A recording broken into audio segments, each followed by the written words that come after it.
Your time is 6:36. The Kansas City housing market is just so hot right now. People are buying homes before they even see them. Here's a reason you may not want to do that. There are hundreds and thousands of homes in Kansas and Missouri that used to be drug labs. KCTV5 investigative reporter Emily Sinovic shows us what you need to know so you don't end up buying one. Methamphetamine, the drug that took over the entire country, the Kansas City area 10 to 15 years ago. You may not hear about it as much anymore, but you should know. There are hundreds of homes in our area alone that used to be meth labs. You may not realize you're living in one. It used to be news couldn't go a few days without reporting a meth lab bust, or even worse, an explosion. It was all over the metro, all over the country. Meth was king because it was cheap and easy to make. Cheap because the ingredients were things like battery acid, lighter fluid, and yes, amphetamines when they were over the counter. But they had to make meth somewhere. Many times the labs were homes where those chemicals seeped into the walls and carpet. Years later, many may not know that house is now their home. It's still a big problem. Rick Davis is a real estate attorney in the Kansas City area. And a couple years ago, he heard from a couple who'd bought a home and later found out it had been a meth lab. It was his first of multiple clients with the same problem.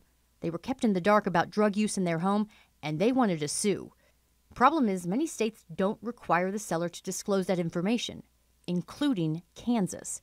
Missouri is different. It's the law. If someone didn't disclose that a house involved meth or they didn't disclose a leaky basement, it's kind of the same thing, but that's a big portion of my practice. But you might not know there's a registry for that, a listing of houses formerly used as meth labs. That's how a few of his clients found out they were living in that former drug house. It's usually on accident one way or the other. Either they're reading a news story, they decide to look it up for fun. It's here on the Federal Drug Enforcement Administration's website, a national clandestine meth lab registry. And you better believe there are homes in Kansas and a lot more in Missouri listed on that site. And they're not all in rundown parts of town. At last check, Johnson County, Kansas had close to 20 homes listed, including some in Prairie Village, Mission, Olathe, and Leawood. And homes in Missouri from Independence to Lee Summit, Oak Grove, North Kansas City, and KCMO.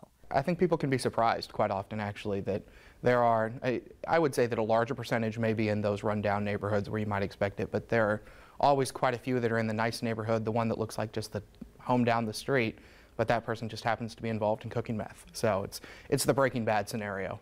Davis says most people have no idea that registry exists. It's open to the public. I would guess that 99% of people have no idea that there is a place to go look for that kind of information. To get to that DEA website with the entire registry of homes in both Kansas and Missouri and nationwide, just go to our website at kctv5.com. I'm Emily Sinovic, KCTV5 News.